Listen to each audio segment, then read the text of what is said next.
Have you ever felt that pit in your stomach when memories from decades ago suddenly feel like they happened yesterday? My name is Margaret Wilson. I'm 64 years old, and what I'm about to share has been my silent burden for 50 years. That mixture of confusion and shame that makes your heart race and steals your breath. That's exactly how I felt when the priest's hands touched me inside that confessional booth. No one understands what happens inside a young girl's heart when someone who represents God Himself becomes the source of your deepest confusion. The painful truth is that some wounds never fully heal. They just form a thin scar over a wound that still aches. And that's how it all began. The story that would permanently alter the course of my life. I was barely 14 years old when it happened. Inside St. Anthony's Church, where generations of my family had worshipped, in the darkness of the confessional, where no one could witness what was happening. Father James was beloved by everyone, a pillar of our community, trusted without question.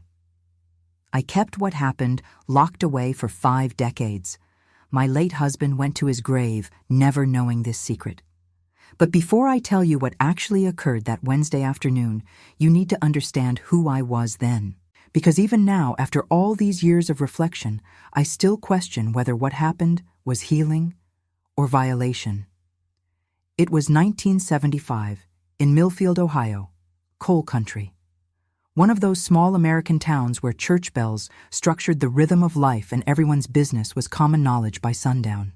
Main Street had Donnelly's drugstore, where the high school kids gathered after school, the First National Bank, where my father would tip his hat to Mr. E., Grayson the manager, and 3 different churches competing for souls every Sunday morning. Our house sat 2 miles outside town, a modest 2-bedroom with aluminum siding that my father had installed himself, saving pennies for months to afford the materials. The kitchen had yellow linoleum flooring that my mother mopped every morning, no matter how tired she was from her night shift at the hospital. We didn't have central heating, just a wood stove in the living room that my father would stoke before dawn. On winter mornings, I'd see my breath inside my bedroom until the house slowly warmed up. We were working poor, as they called it. My father, William, worked in the coal mine, the same one that eventually took his life 20 years later from black lung disease. He was a stern, quiet man with perpetually coal-stained fingernails that never quite came clean. No matter how hard he scrubbed with that orange pumice soap, the black dust remained embedded in the creases of his hands. He believed discipline was love, and a raised voice was better than a raised hand, though sometimes we got both. My mother, Eleanor, was a nurse's aide. She wore her hair pulled back in a tight bun, her hands red and raw from constant washing and disinfecting.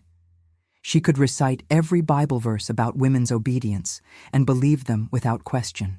In our house, what the pastor said was law, what her husband decided was final, and what the neighbors might think determined almost everything else.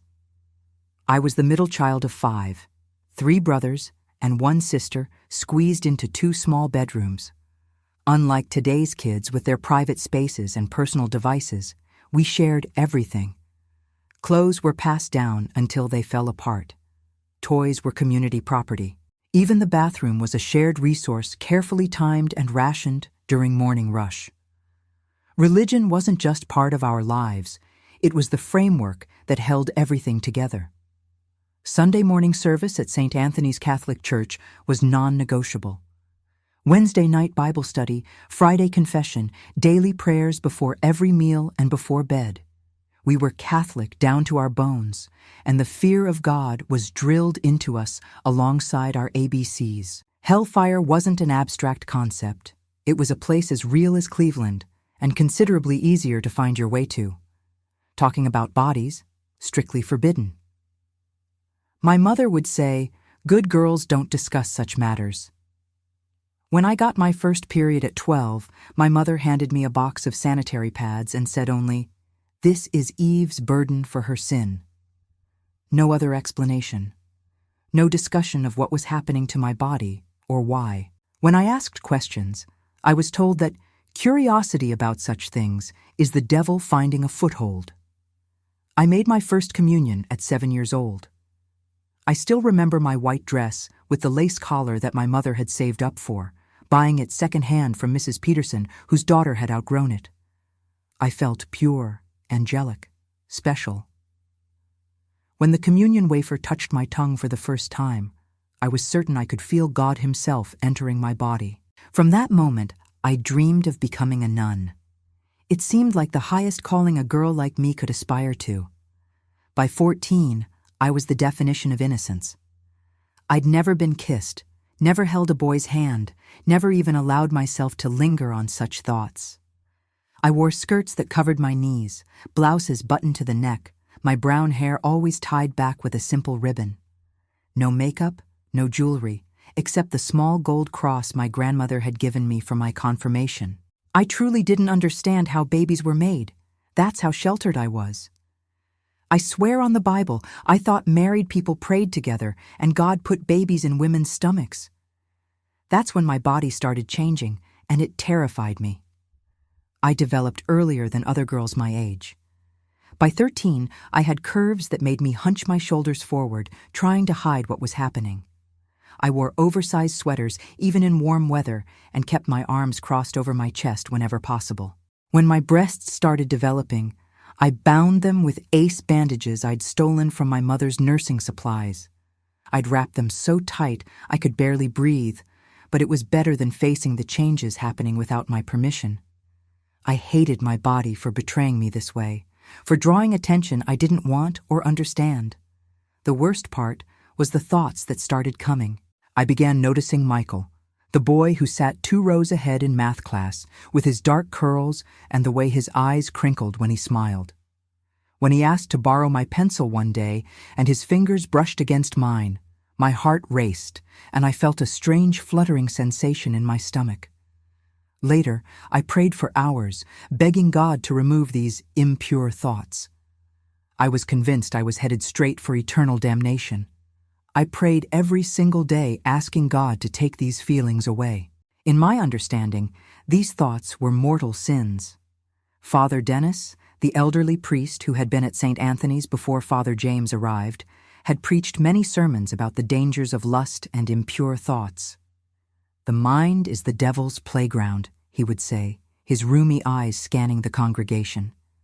And I believed every word. The guilt consumed me. It was a weight so heavy that I couldn't sleep at night.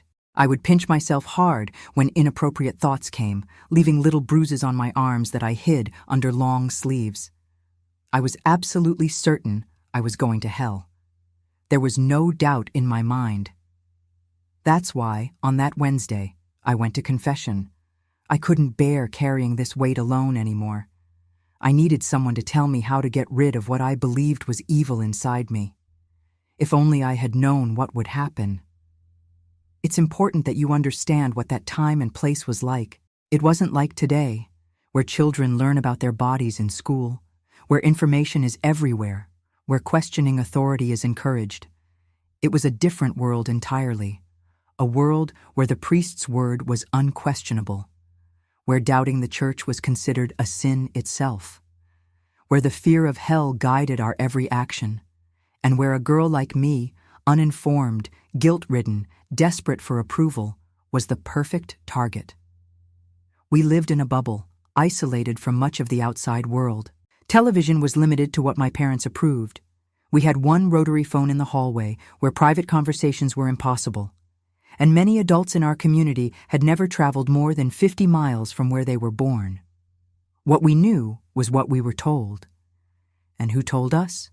The church, parents, people who themselves didn't know much more than what they'd been taught. It was in this world, with this mindset, that I lived through that day.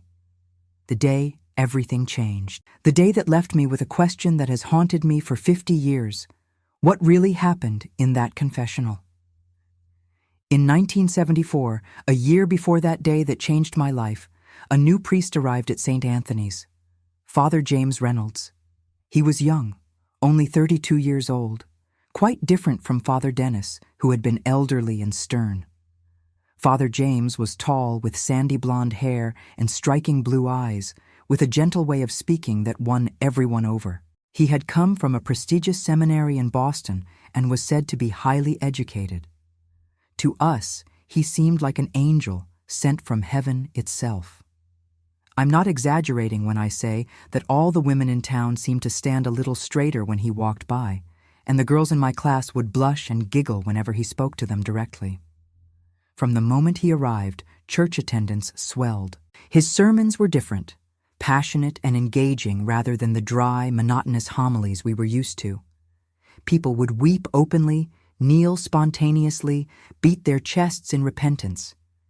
It was as if he had some special connection to the divine that the rest of us lacked. Once a week, he visited the sick in our community. He would go from house to house, bringing comfort and sometimes even financial help to those most in need. Everyone said that Father James is a true man of God. My mother became one of his most devoted followers. She never missed a service, a novena, or an opportunity to volunteer for church cleaning. And she dragged me along, of course. "Margaret, you need to learn to be a good Catholic woman," she would say. I went without argument, obedient as I'd been raised to be. Father James had a reputation for healing. Many people in town claimed they had been cured through his prayers. Mrs. Sullivan, who had been using a walker for her arthritis, was suddenly able to move around with just a cane after Father James prayed over her. Mr. Abernathy, who had lost most of his crops the year before to blight, reported a record harvest after receiving the priest's blessing. Stories like these spread quickly. Mothers lined up after Sunday Mass to have him bless their sick children, their struggling businesses, their troubled marriages. He was especially good with young people. He created a youth group at the church, organized retreats and summer camps. Everyone wanted to join. He said he had a special calling to guide young people on God's path. Confessions with him were different too. While Father Dennis had been quick and distant, reciting standard penances without much personal attention, Father James took his time with each person. Confessions with him often lasted much longer. He asked questions that no one had ever asked before. I remember the first time I went to confession with him. My hands were trembling, slick with nervous sweat. He asked about my family, my schoolwork, my friends. He asked if I ever had troubling thoughts. I said no, lying, of course. I was terrified to tell him about Michael, about how my heart raced when he walked by. That day, he only gave me a few Hail Marys as penance and said, "Come back whenever you need to, Margaret. God's arms are always open." But as time passed, those thoughts I tried so hard to suppress only grew stronger. I began dreaming about Michael. Innocent dreams where we just held hands or danced like at the church socials. But to me, this was the end of the world. The guilt consumed me. I couldn't pray properly, couldn't concentrate in school. I started having back pain from all the tension I was carrying. My mother noticed I was acting strangely. "What's wrong with you, girl? Are you sick?" I told her it was nothing. How could I possibly tell her what was going on in my mind? She would tell me I was possessed by the devil, so I kept it all inside, letting it fester. The back pain got worse. I walked hunched over as if carrying an invisible burden. My mother began to believe I had fallen spine. Do you know what that is? It's an old folk diagnosis where they believed the spine literally fell out of alignment, causing pain and fatigue. She took me to see Mrs. Granger, an old woman who practiced folk healing. She pulled my arms, measured things with string, but nothing helped. The pain remained. Around this same time, something happened that increased my guilt tenfold. Michael, that boy I couldn't get out of my head, approached me after school one Friday afternoon. I was walking home alone, which was rare since I usually walked with my younger sister. He caught up to me near the Thompsons' orchard, where the apple trees provided some privacy from the main road. "Hey, Margaret," he said, falling into step beside me. My heart immediately began racing, and I clutched my school books tighter to my chest. "Hello," I managed to reply, staring straight ahead. "So," he said, kicking at a stone on the path, "the spring dance is coming up next month. I was wondering if maybe you'd want to go with me." My heart nearly exploded. A strange warmth spread throughout my body, and my knees felt suddenly weak. This was exactly what I'd been dreaming about, and exactly what I'd been praying against. I couldn't even form words. I just shook my head violently and took off running toward home, leaving him standing there confused and probably embarrassed. I ran until my lungs burned, and when I finally reached home, I locked myself in the bathroom and sobbed silently so no one would hear. That night, I had a dream. I dreamed I was at the spring dance with Michael, that he held my hand, that we swayed together to Bye Bye Love by the Everly Brothers, that the church deemed acceptable for youth dances. I woke up in the middle of the night, terrified, feeling as though I'd committed a terrible sin just by dreaming. I prayed until dawn, begging God for forgiveness. 3 nights without proper sleep, the guilt eating me alive from the inside out, the back pain worsening with each day, and a voice in my head saying I needed to confess, needed to be forgiven, couldn't continue living like this. That's when I decided I would go to confession on the following Wednesday. Ash Wednesday, the beginning of Lent. It seemed like the perfect time to seek forgiveness for my sins.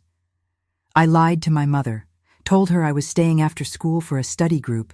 Instead, I went alone to the church. I had no idea what was coming, no idea that Wednesday would change everything, that after that day, I would never be the same again. When I think about that day now, I still get that fluttering sensation in my stomach, that feeling that something significant is about to happen, but you don't know if it will be good or bad. And this is after 50 years have passed. The saddest part is that it wasn't just what happened that day. The warning signs had been there all along, right in front of me. The way Father James looked at certain girls, how he insisted I become more involved in church activities, how he always found a reason to touch my shoulder, to stand just a little too close. But I didn't notice any of this. Or maybe I didn't want to notice. When you're raised to obey without question, to believe that authority figures always have your best interest at heart, you become blind to certain dangers. You don't recognize the warning signs. And that was me. I was completely unprepared for what happened in that confessional booth. It was Ash Wednesday, March 1975. I'll never forget that date. A light rain was falling, not hard enough for an umbrella, but enough to leave you damp if you stayed outside too long.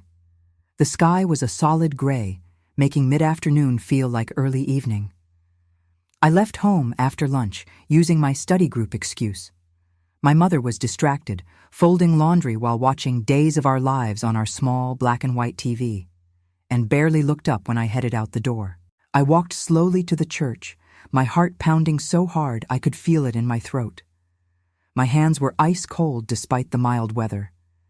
The pain in my back seemed worse than ever, a constant dull ache that made me walk slightly hunched over. I needed to confess. The guilt was literally killing me. 3 nights with barely any sleep, thinking about that dream, about the spring dance invitation I'd so rudely refused, about how I'd left Michael standing there confused on the dirt path. St. Anthony's was nearly empty. Being a weekday afternoon, most people were at work or school. There was only Mrs. Fitzgerald lighting candles near the statue of Mary, and Tom the caretaker sweeping the vestibule. The silence was so complete, I could hear the soft tap of my saddle shoes on the marble floor as I entered. The moment I stepped inside, I was enveloped by that familiar church smell. Incense and candle wax, old hymnals and wood polish, the faint mustiness that seems to cling to all old buildings. It's a scent that, to this day, immediately takes me back to that afternoon. I dipped my fingers in the holy water font, crossing myself as I'd done thousands of times before.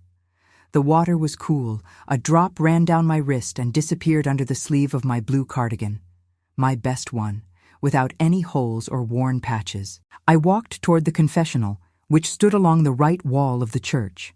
It was an imposing piece of furniture, dark oak with intricate carvings of grapes and wheat symbolizing the Eucharist. Heavy burgundy curtains separated the priest's compartment from the 2 smaller spaces where penitents would kneel. Between them was a wooden screen with a small grill, allowing voices to pass through while maintaining anonymity. I hesitated for a moment, my hand on the curtain.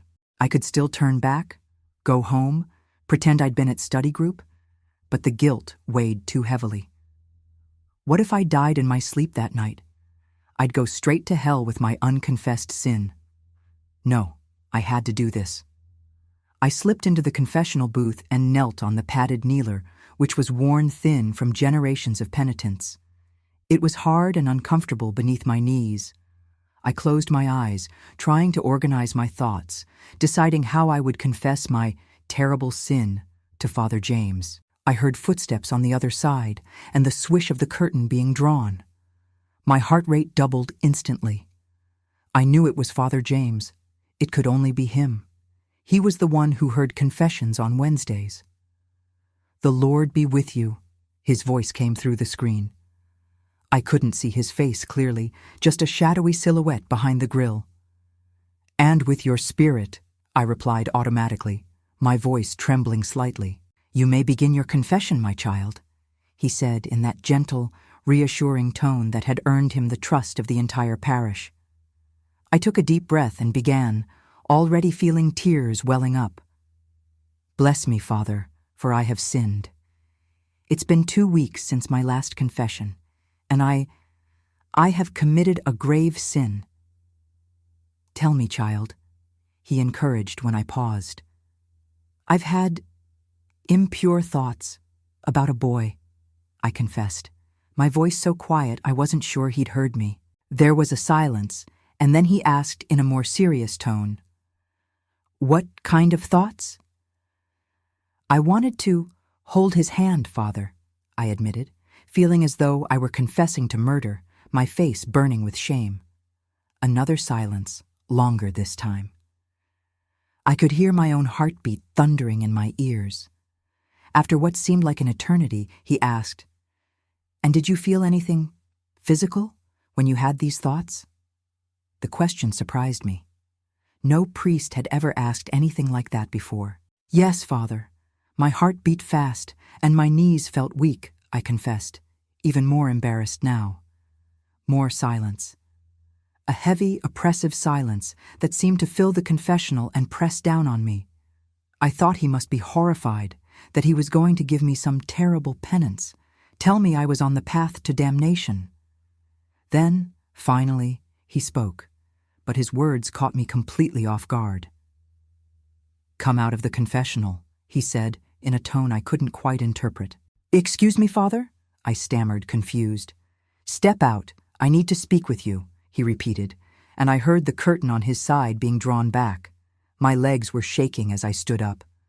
What was happening? Why did he want to talk outside the confessional? Was my sin so terrible that it required some special intervention? A mixture of fear and confusion overwhelmed me. I stepped out of the booth, smoothing down my pleated skirt nervously, adjusting my cardigan, tucking a loose strand of hair behind my ear. Mrs. Fitzgerald was still at the front of the church. Tom had disappeared somewhere. We were practically alone in the vast space. Father James emerged from his side of the confessional. He was wearing his black cassock with the white clerical collar that stood out starkly against the dark fabric. He smiled at me, a smile that should have been comforting, but somehow made me even more nervous. "Come with me, Margaret," he said, walking toward the side door that led to the sacristy. I glanced around uncertainly.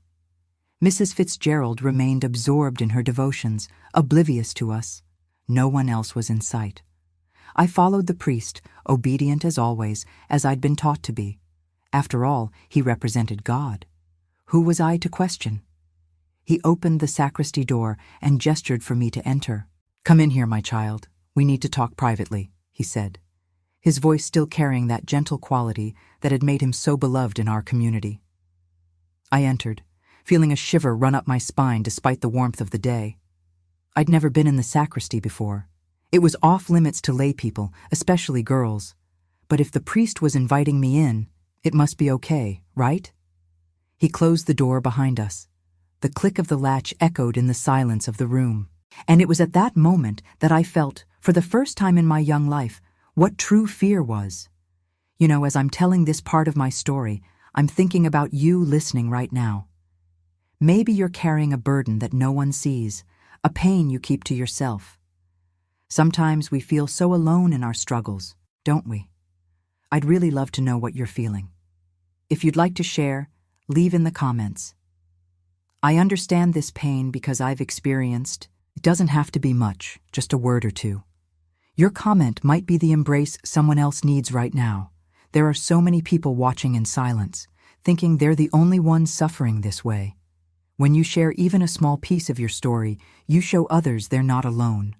It's like extending your hand to someone in the dark. And as I continue my story, know that I'm here, listening to you with an open heart. The closed door, the silence of the sacristy, the priest standing before me. In that instant, everything changed.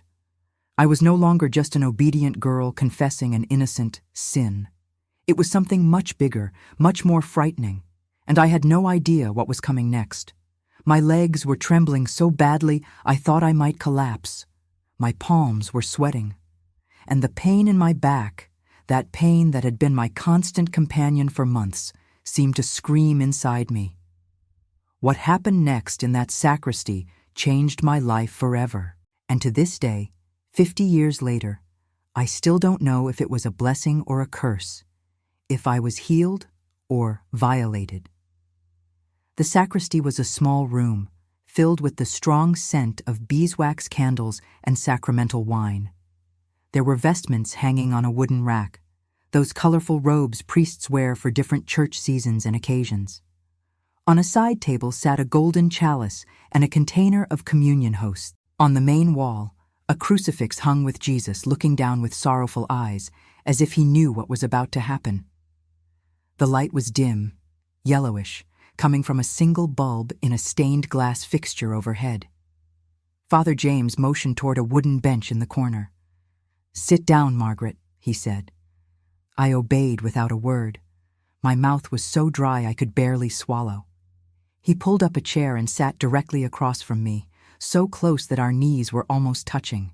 I could smell his aftershave, something with sandalwood and a hint of cinnamon. "Margaret, what you're feeling is not a sin," he said, looking directly into my eyes. I was so surprised I must have gasped. What do you mean, Father?" I stammered. "It's your body awakening. God made you this way," he continued in that calm, authoritative voice. "It's natural that you would have these feelings. It's not a sin to notice boys, to want closeness, to feel your heart quicken." "But my mother said," I began, thoroughly confused by this unexpected response. He cut me off. "Your mother is mistaken. Many adults don't understand how God created us. They fear the body and its natural responses." This was so different from everything I'd been taught my whole life that I didn't know how to respond. Part of me felt a wave of relief, so I wasn't a terrible sinner headed for damnation. But another part was suspicious. If these feelings weren't sinful, why had I been told my entire life that they were? "But there's something more serious happening with you," he said, his tone shifting to something more grave. "What is it?" I asked, the fear returning. That's when he closed his eyes and began murmuring something in Latin. I didn't understand the words, but I recognized it as the ancient language of church prayers. After several moments like this, he opened his eyes and said, "During your confession, God revealed something about you to me." My heart raced faster. What could it be? What had God told the priest about me? "You're in pain, aren't you?" he asked. That question hit me like a thunderbolt. I actually was in pain, had been for months, the persistent ache in my back that made me walk hunched over, that woke me at night, that had become my constant companion. Pain I had never told anyone about, not even my mother. I thought it was my own weakness or punishment for my impure thoughts. I suffered in silence, as I'd been taught good girls should do with all discomfort. "How do you know that?" I asked, unable to hide my astonishment. He smiled, a smile that seemed to mix satisfaction and compassion. God shows me the suffering of his children when I can help them.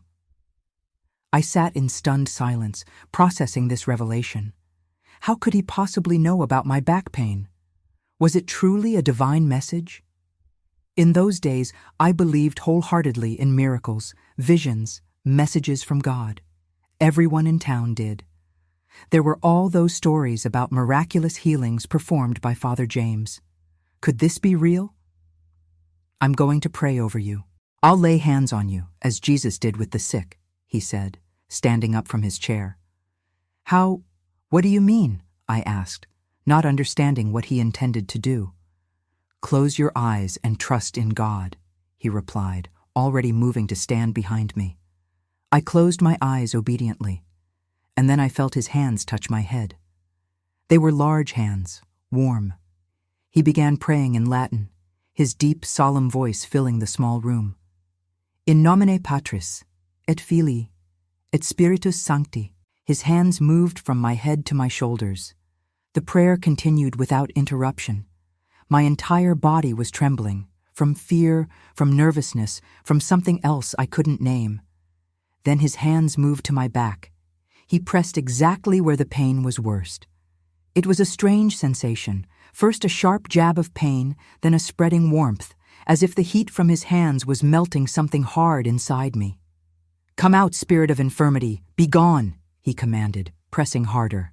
I nearly fell off the bench, and he had to steady me. That's when I started crying. I didn't understand what was happening.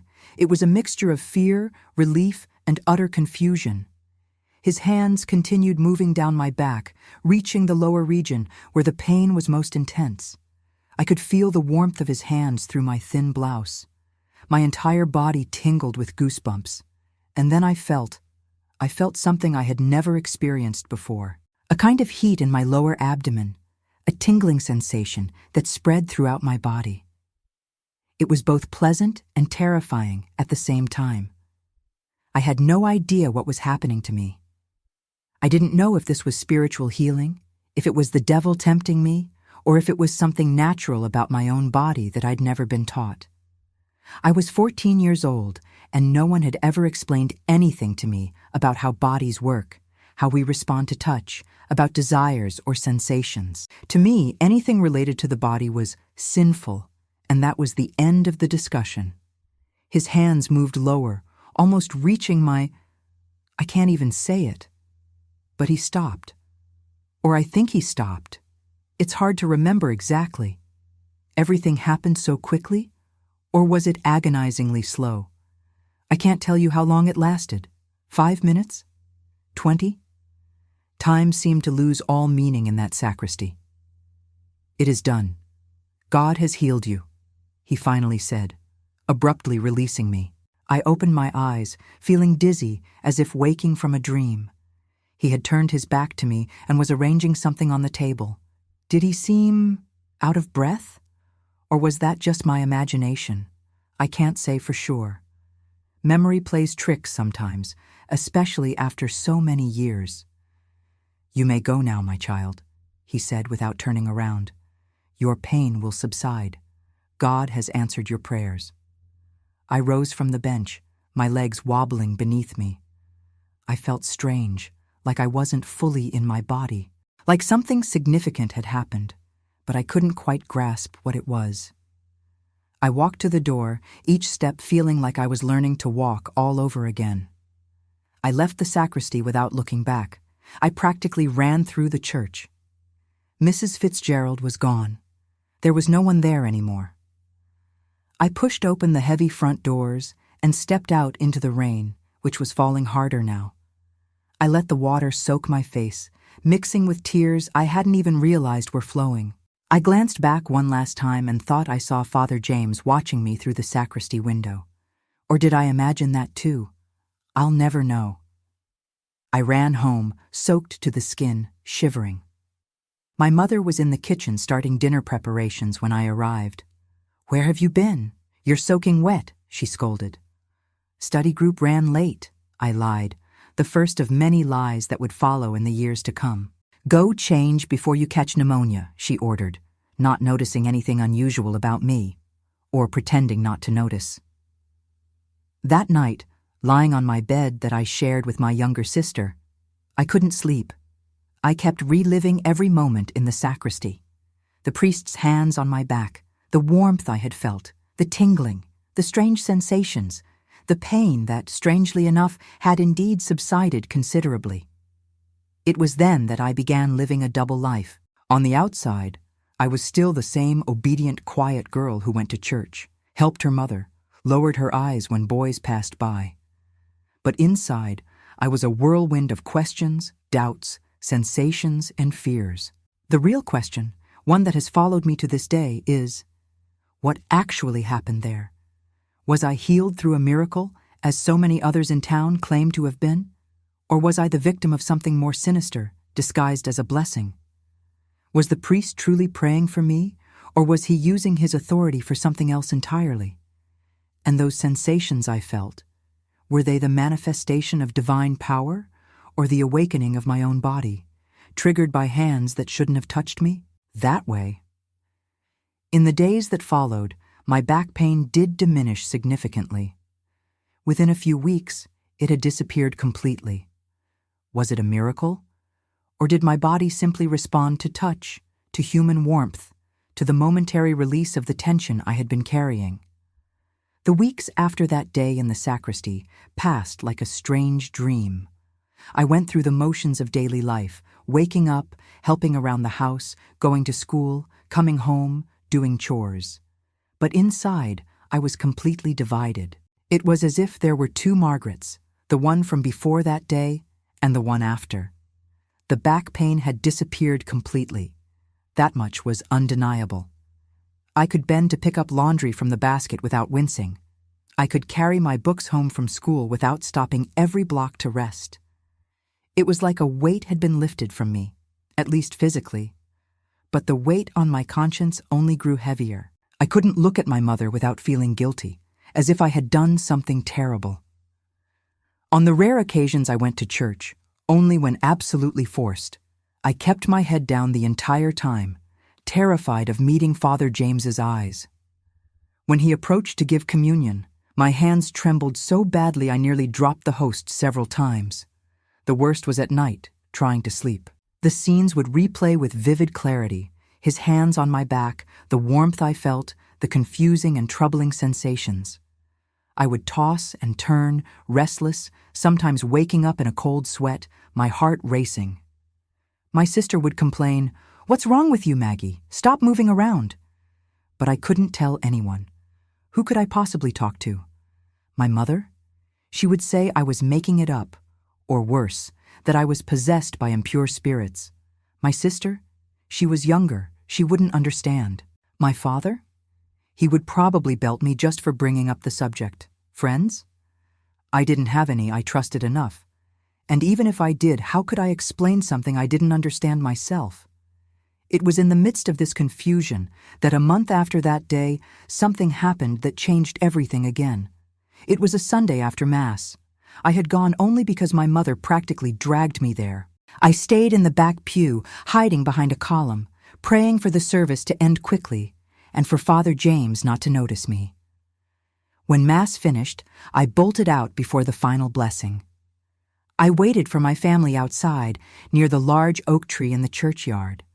My mother took longer than usual. She always stayed to chat with the other women from the parish, exchanging recipes, gossiping about who was getting married, who was expecting, the usual small-town talk. When she finally appeared, she had a strange expression on her face, a mixture of pride and concern.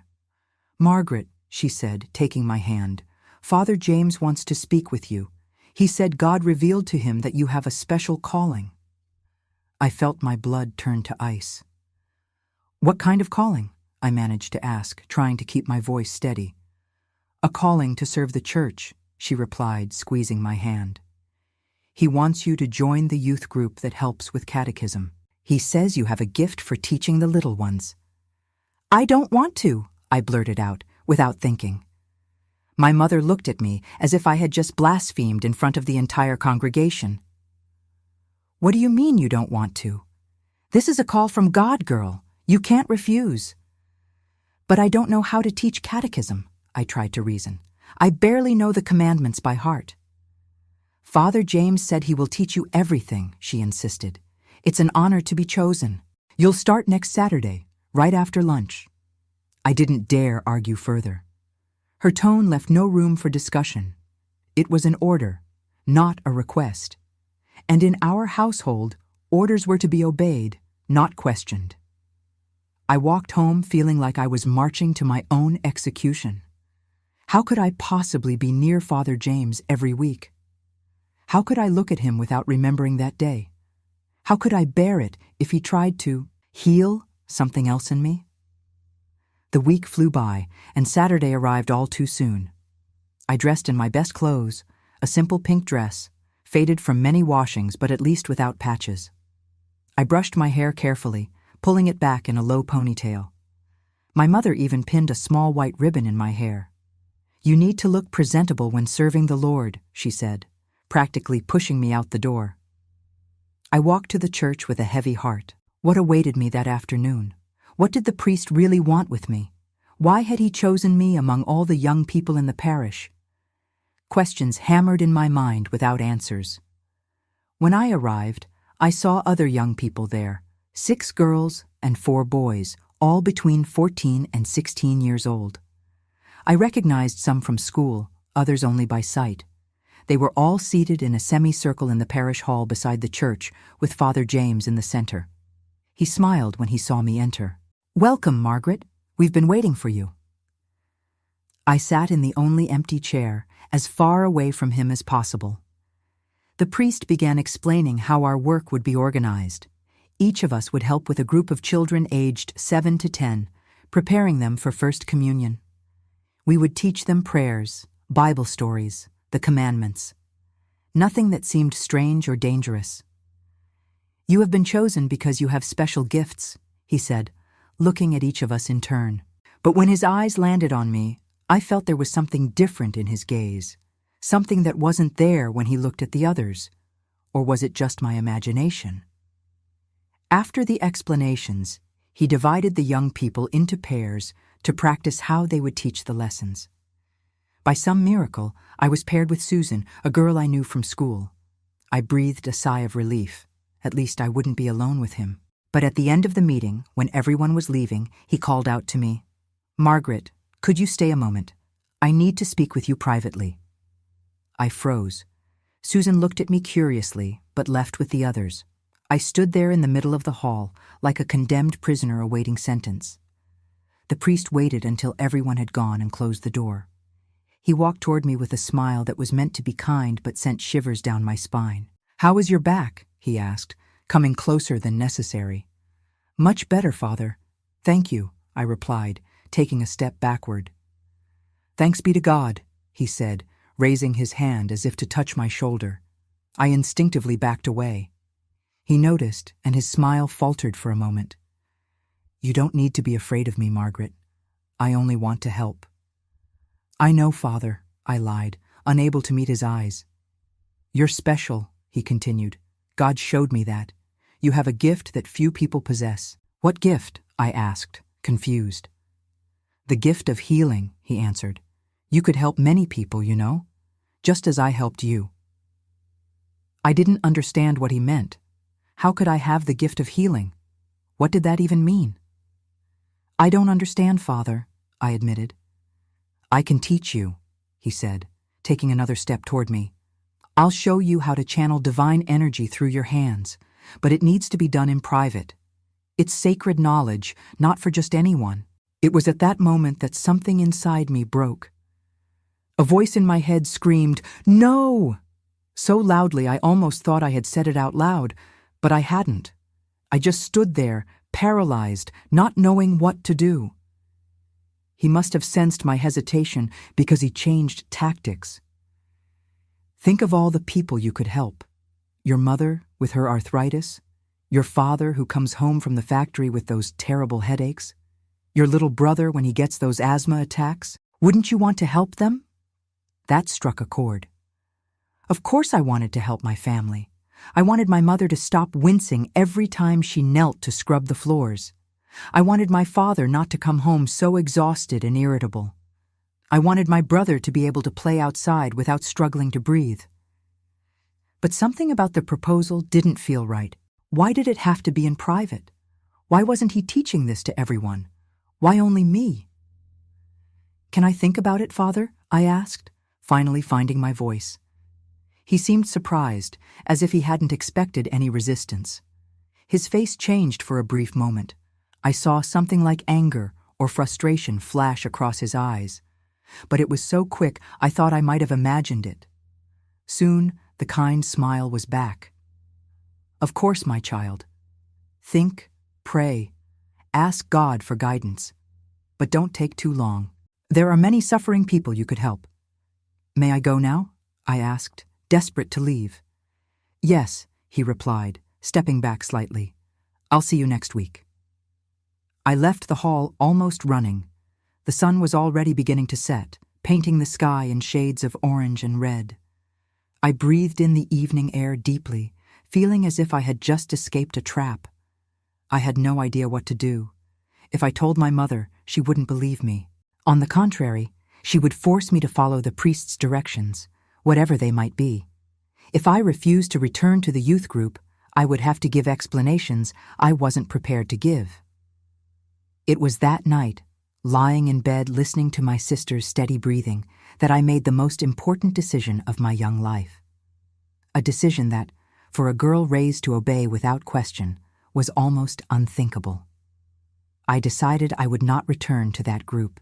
I would never be alone with Father James again. I would find a way, any way, to escape from that situation, even if it meant lying, disobeying, or even running away. Yes, running away. For the first time, the idea of leaving my home, my family, everything I knew, crossed my mind. It was terrifying, of course, but even more terrifying was the thought of staying and facing whatever the priest had in mind for me. The next morning, I woke up determined.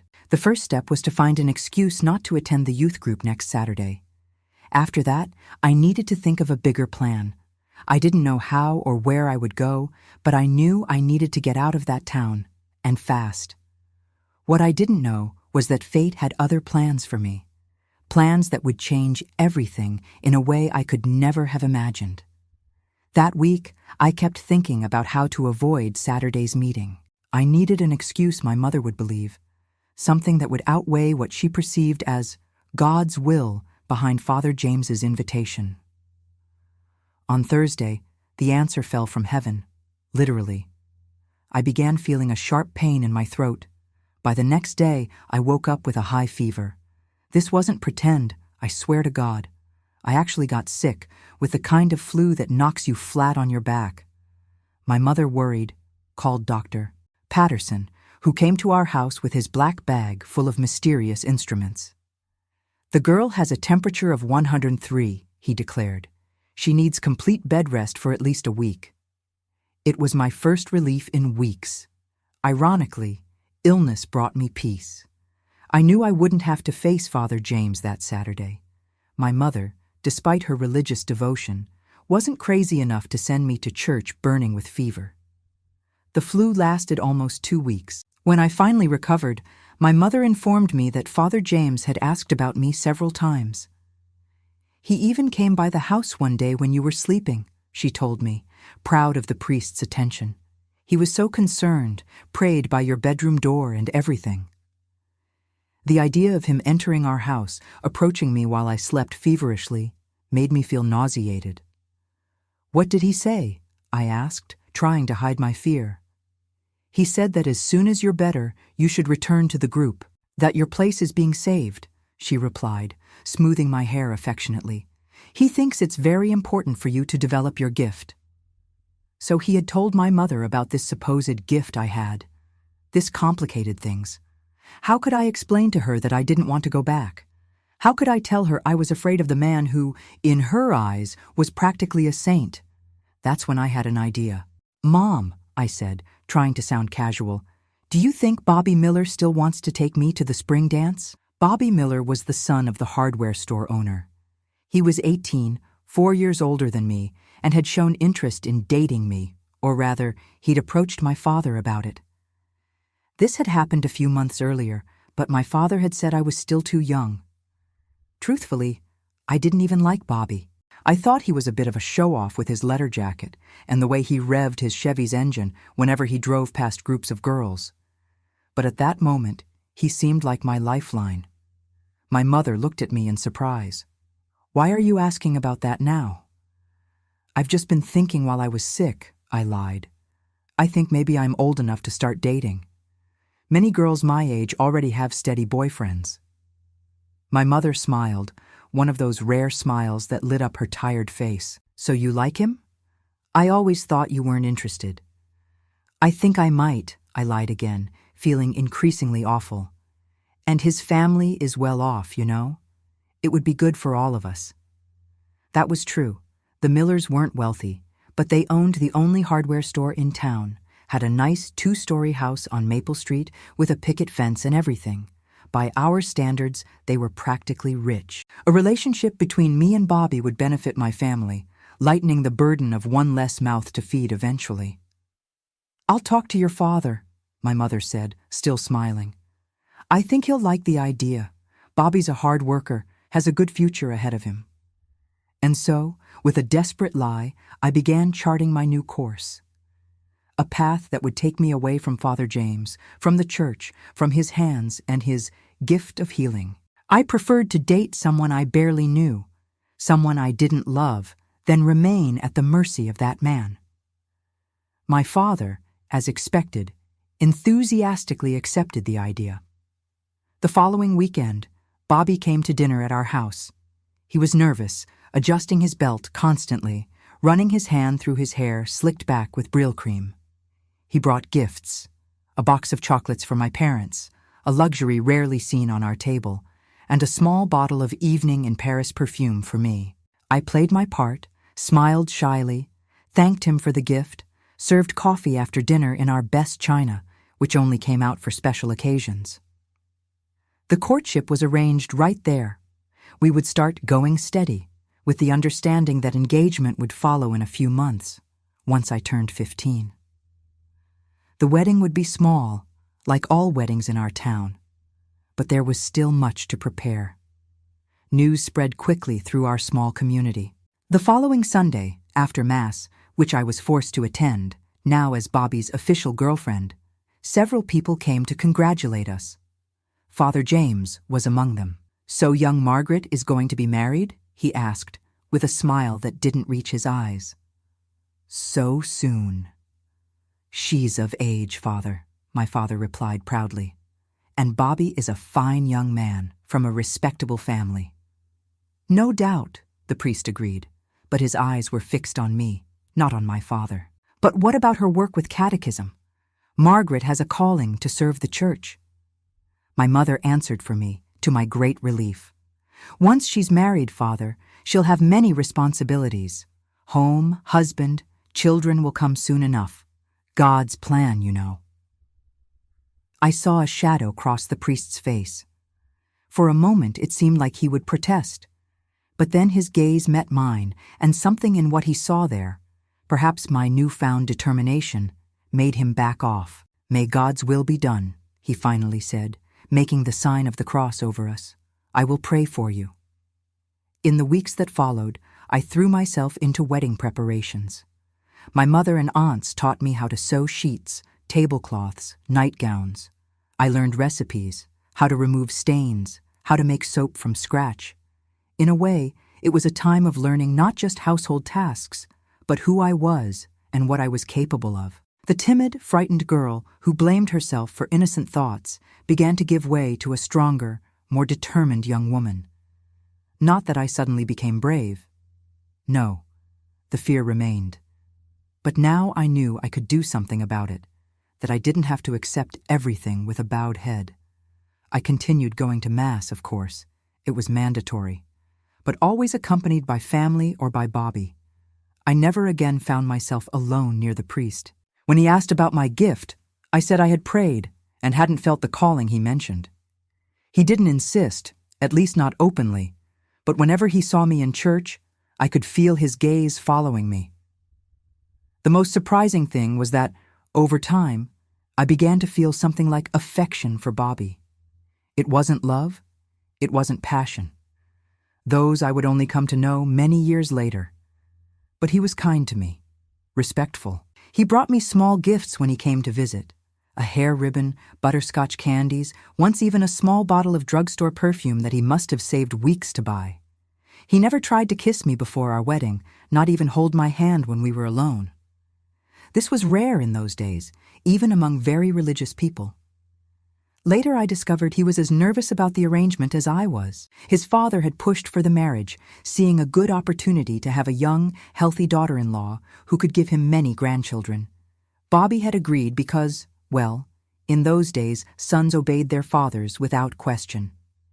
3 months passed quickly. Soon the big day arrived.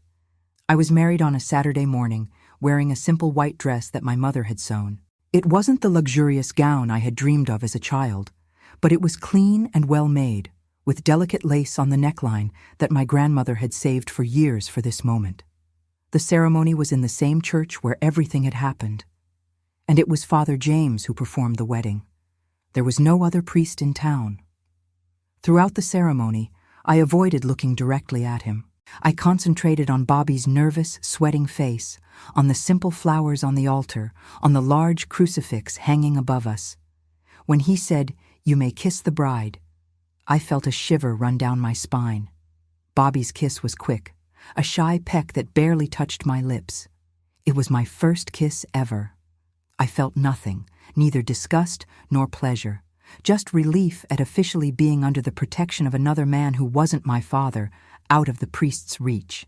The reception was at Bobby's parents' backyard. They had a pig roast, homemade potato salad, fresh cornbread. There was even a small cake, a luxury for us. I danced with my father, with my new husband, with my uncles. The older women gave me advice about the wedding night, whispering things in my ear that made me blush. "It will hurt at first, but then it gets better," my aunt said. "Close your eyes and think of Jesus," suggested another. "It's your duty as a wife," reminded a third. No one talked about pleasure, about tenderness, about desire. These words weren't part of the vocabulary of the women in my family, my town, my era. You know, as I tell this part of my story, I'm thinking about you listening now. Perhaps you too have faced situations where you had to make difficult decisions to protect yourself. Or maybe you know someone going through something like this. Sometimes we feel so alone in our battles, don't we? I'd really love to know what you're feeling. If you'd like to share, leave in the comments. I understand this pain because I've experienced. It doesn't have to be much, just a word is enough. Your comment might be the embrace someone needs right now. There are so many people watching in silence, thinking they're the only ones suffering this way. When you share even a tiny piece of your story, you show others they're not alone. It's like extending your hand to someone in the dark. And as I continue my story, know that I'm here, listening to you with an open heart. The months following my wedding brought a mix of emotions I never expected. On one hand, I felt genuine relief at having escaped Father James's reach. On the other, I was now a wife at barely 15, living in a small apartment above my in-laws' garage, with all the responsibilities that entailed. Bobby was kind, if somewhat distant. He worked long hours at his father's hardware store, leaving early and returning late. When he was home, we existed in a sort of awkward companionship, like two people who had been assigned to share a space rather than a married couple. He never forced himself on me, something I was immensely grateful for. Our physical relationship was infrequent and mechanical, a duty rather than a pleasure for either of us. I settled into the routine of a young housewife, cooking, cleaning, learning to manage a household budget. I dropped out of school, as most girls in my position did. My mother-in-law, Sarah, taught me how to can vegetables from their garden, how to make bread that didn't turn out like bricks, how to stretch a dollar until it screamed. She wasn't unkind, just practical and somewhat distant, like her son. My weekly church attendance continued, but now I sat with the married women, wearing the gold band that marked my new status. Father James nodded cordially when he saw me, but made no special effort to engage me. I began to think perhaps I had imagined the whole thing, that maybe he had genuinely been trying to help me that day in the sacristy. But then I would catch him watching me during communion, and the feeling in my stomach told me otherwise. Life continued this way for almost a year. I was nearly 16 when I discovered I was pregnant. The doctor confirmed what my missed periods and morning sickness had suggested. Bobby seemed pleased in his quiet way. His parents were overjoyed, especially his father, who had been dropping hints about grandchildren since our wedding day. My pregnancy was difficult. I was young, my body not fully matured. Morning sickness plagued me well into the 5th month. Dr. Patterson put me on bed rest for the final weeks. It was during this period of enforced stillness that I had time to think, really think, about my life, my choices, and what I wanted for my child. I realized I didn't want my child to grow up with the same fears and confusion I had experienced. I didn't want them to believe their natural thoughts and feelings were sinful. I didn't want them to be afraid of their own body. And most importantly, I didn't want them to blindly trust authority figures simply because of their position. When Emily was born in the summer of 1976, something shifted inside me. Holding that tiny, perfect being in my arms, feeling her complete dependence on me, awakened a fierce protectiveness I never knew I possessed.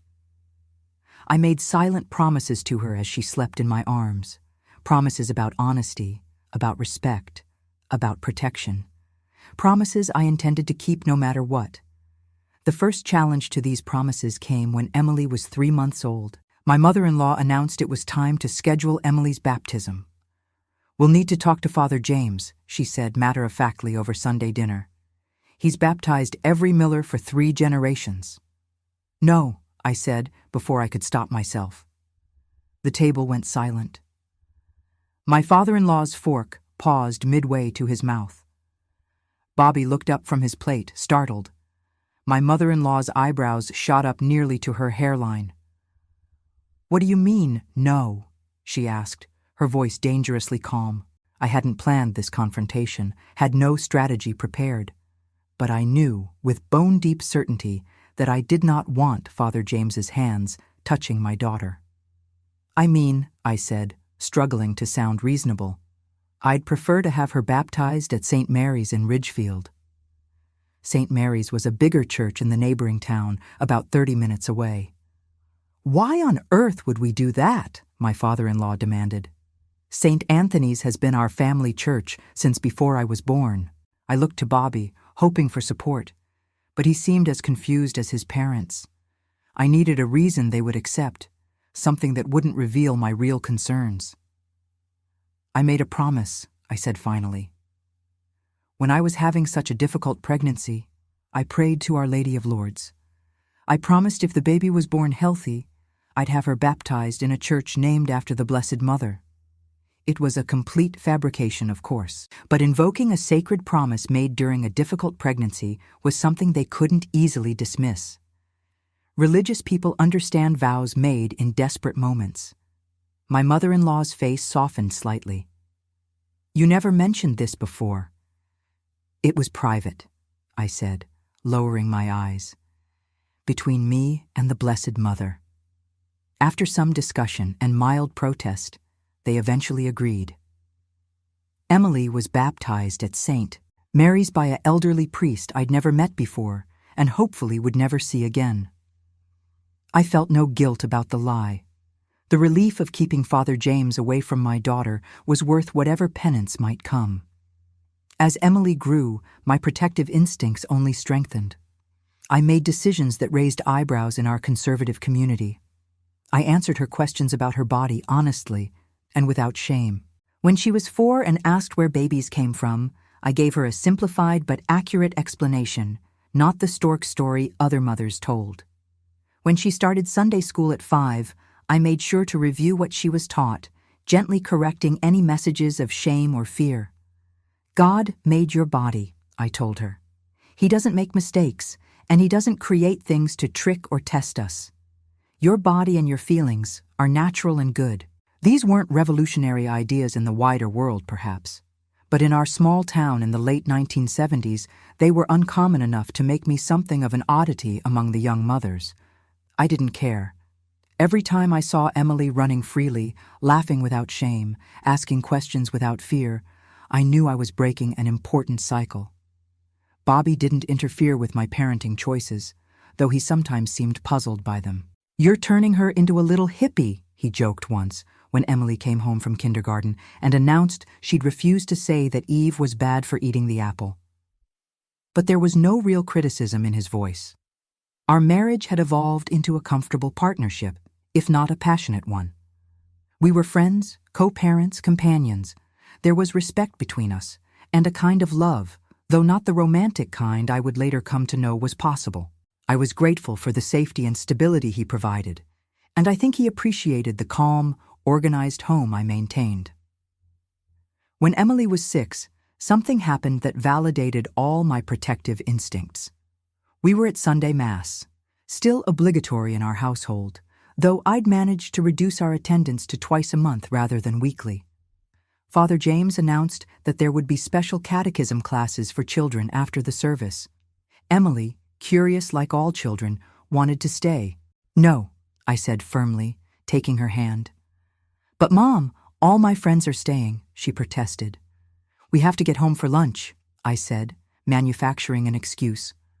"Grandma's expecting us." In the car on the way home, with Emily sulking in the back seat, Bobby finally asked the question I'd been dreading for years. "Margaret, what do you have against Father James?" The question caught me off guard. After 7 years of marriage, it was the first time he'd directly addressed my obvious aversion to the priest. I remained silent for a moment, considering how to respond. Bobby was a good man, a good husband, a good father. Did he deserve the truth? Or at least part of it? "When I was 14, I began, choosing my words carefully. Father James called me into the sacristy after confession. He said he was going to heal my back pain through prayer. He touched me in a way that made me uncomfortable." Bobby pulled the car over abruptly. He turned to face me, his expression a mixture of shock and something else. Anger, perhaps? Did he molest you?" he asked directly. That was the question I had been asking myself for years. Had it been abuse, or had it been healing, as the priest claimed? The priest's hands on my back had indeed relieved my pain, but they had also awakened confusing, shameful feelings, had left me with doubts that persisted to this day. "I don't know," I answered honestly. "He touched my back where it hurt. The pain went away. But the way he did it, it left me confused, frightened. I don't know if it was abuse or not. I just know I don't want our daughter alone with him." Bobby was quiet for a long time. Then, without another word, he put the car back in drive and continued toward home. I thought he was angry, that he didn't believe me, that he was going to accuse me of making things up. But when we arrived home and Emily ran inside to see her grandparents, he asked me to stay in the car for a moment. "I believe you," he said simply, "and will never set foot in that church again as long as that man is there." It was one of the most surprising and moving moments of my life. To be believed, to be taken seriously, to have my experience validated, this was something I had never expected. Tears came unbidden. Bobby reached across the seat and took my hand, an awkward but sincere gesture of support. We rarely touched outside of the bedroom, so the simple contact meant more than any elaborate embrace could have. "Thank you," I whispered. "No need to thank me," he replied. "It's the least I can do." From that day forward, our lives changed. We began attending a different church in another town, which meant we only went to Mass once a month due to the distance. Bobby, who had previously been somewhat detached from Emily's upbringing, became more involved, more attentive.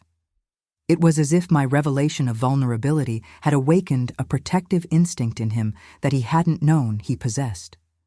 Our daughter grew up differently than I had, with less formal religion and more love and respect. I taught her to question, to think for herself, to respect her body and the bodies of others.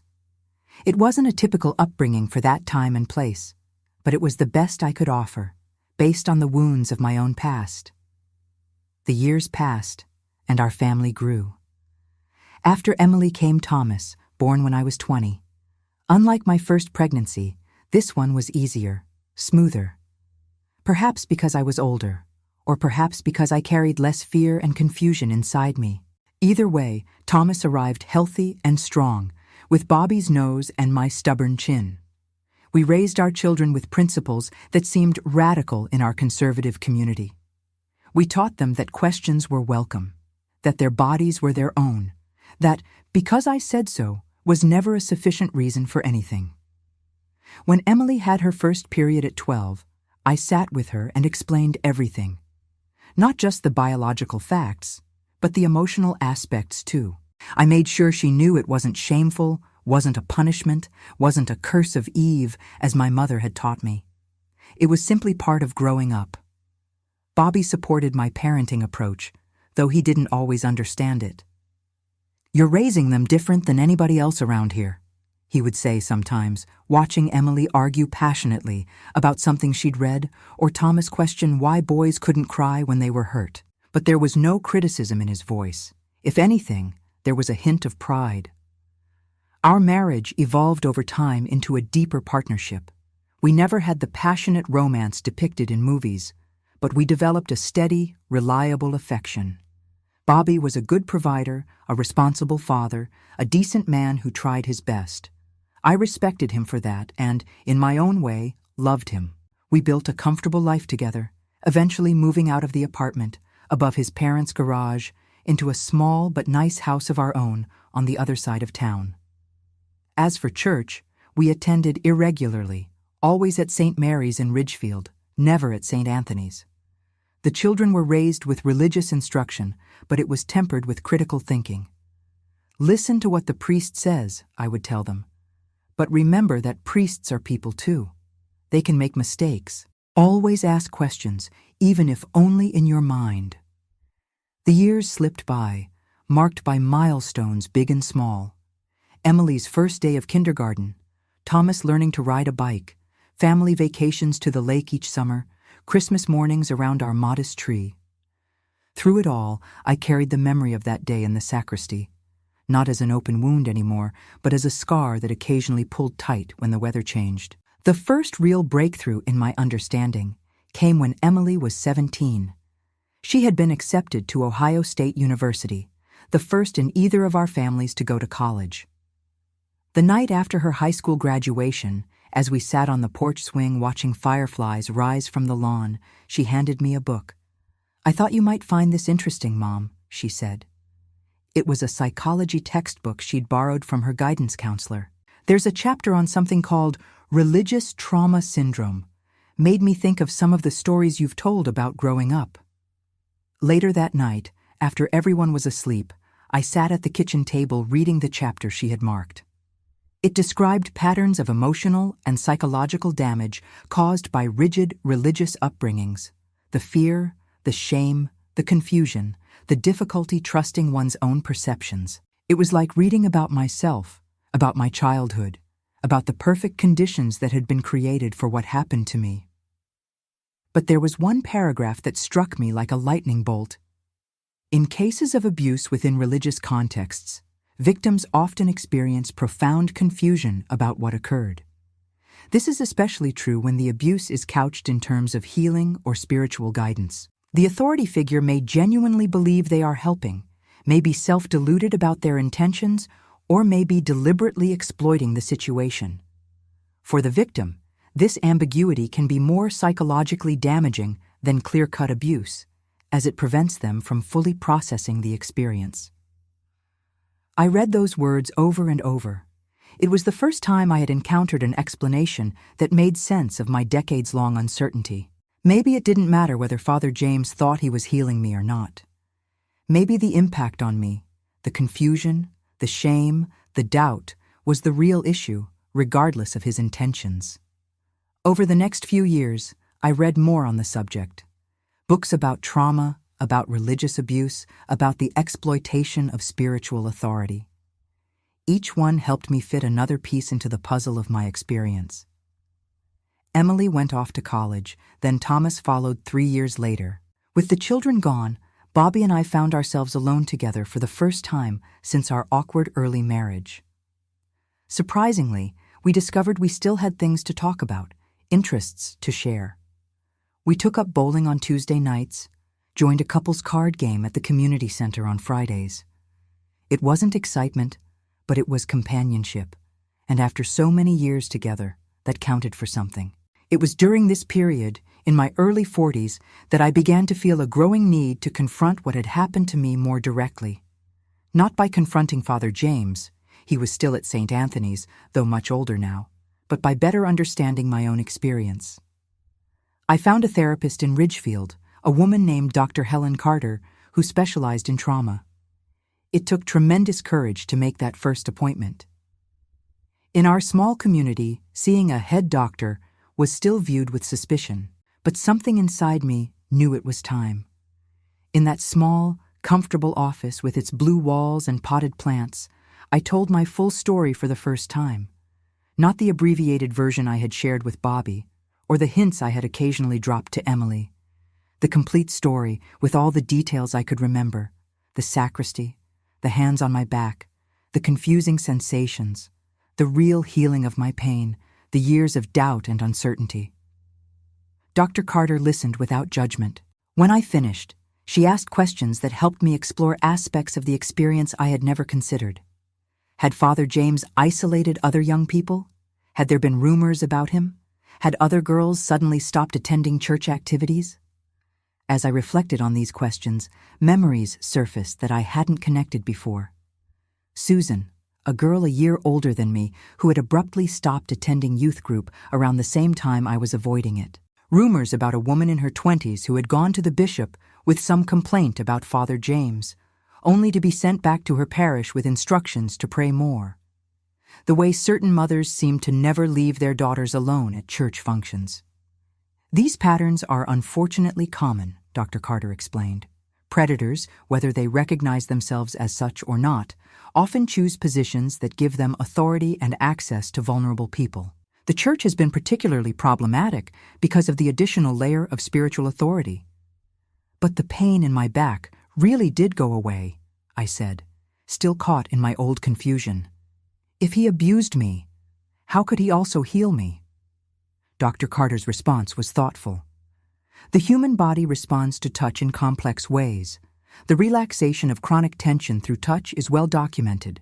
Additionally, the power of suggestion, especially from someone you viewed as divinely appointed, could absolutely impact your pain perception. These physiological responses don't negate the inappropriateness of his actions. Over months of therapy, I began to understand that what had happened was indeed a violation. A man in a position of power had used that power to touch a young girl in ways that confused and frightened her, all under the guise of spiritual healing. Whether he had conscious predatory intentions or was deluded about his own motivations didn't change the impact on me. This clarity brought both pain and relief. Pain at finally acknowledging the wrongness of what had happened, relief at no longer carrying the burden of uncertainty. I began to forgive myself for not speaking up, for running away into marriage, for the years of confusion. I came to understand that my response had been entirely normal for a child in that situation. My relationship with Bobby deepened as I shared more of my healing journey with him. He never pushed for details, never questioned the validity of my experience. He simply offered steady support, driving me to therapy appointments, making sure I had space and time to process what was emerging. In his quiet, steadfast way, he became my strongest ally. The most profound change, however, came in how I viewed my own life choices. What I had once seen as running away, my early marriage, my break with the church, I now recognized as remarkable courage. At 14, with no support, no language for what had happened, I had still found a way to protect myself. I had broken free from the control of a man who might have continued to exploit me. I had constructed a life that, while imperfect, had allowed me to raise children free from the damage that had been done to me. By my mid-40s, I had come to a place of genuine peace with my experience. Not forgiveness for Father James. I never reached that point, nor did I feel obligated to. But peace with my own story, with the ways I had survived and eventually thrived despite what had happened. It was around this time that I began to consider whether my experience might help others. Not through public accusations. Too much time had passed, and the legal system offered little recourse. But perhaps through sharing what I had learned, through breaking the silence that protected men like Father James. The opportunity came when Dr. Carter asked if I would be willing to join a support group she was forming for women who had experienced religious trauma.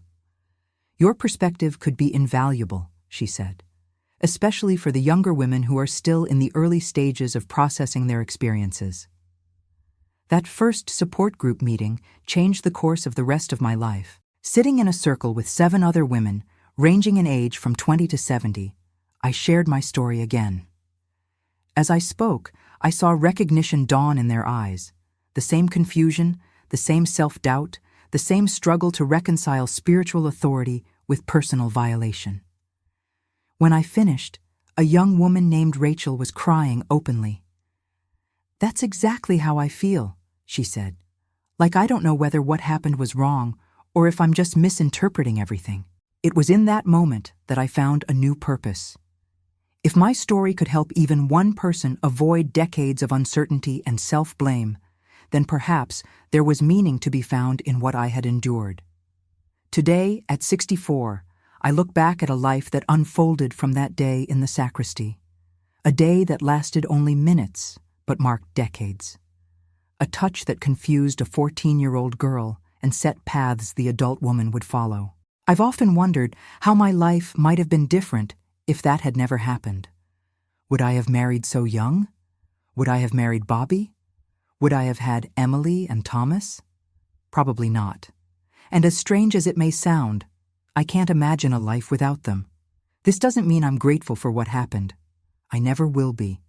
Abuse is always wrong, always harmful, never justified. But I am grateful for the woman I became despite it, for the strength I discovered within myself, for the people who entered my life as a result of the choices I made in response to that experience. I've learned over the years that life is rarely black and white, that painful experiences can generate growth, that trauma can be a source of wisdom, that wounds can transform into gifts, not because the trauma itself is good, but because our response to it can be extraordinary. When I think about Father James now, I feel neither hatred nor fear. I feel compassion, not for him, but for the girl I was, for the confusion I felt, the guilt I carried, the silence I maintained. And I feel gratitude for the woman I managed to become, despite all of that. My children are grown now, with families of their own. Emily has 2 teenage daughters, beautiful and confident, who know more about their bodies and their rights at 15 than I knew at 30. Thomas has a son and daughter still in elementary school, but he's already raising them with the same values of respect and self-knowledge that he learned from me. The most important legacy I'll leave isn't land or material possessions, but this heritage of breaking silence, of protection, of different education. A legacy that I hope will protect many future generations. I still work with support groups when I can. I'm not a psychologist or specialist, just a woman who has lived a long time and learned a few things along the way. But sometimes that's exactly what another person needs to hear. Sometimes simply saying, "I understand, I went through it too, you're not alone," makes all the difference. I never imagined that at 64 I would be sitting here telling this story.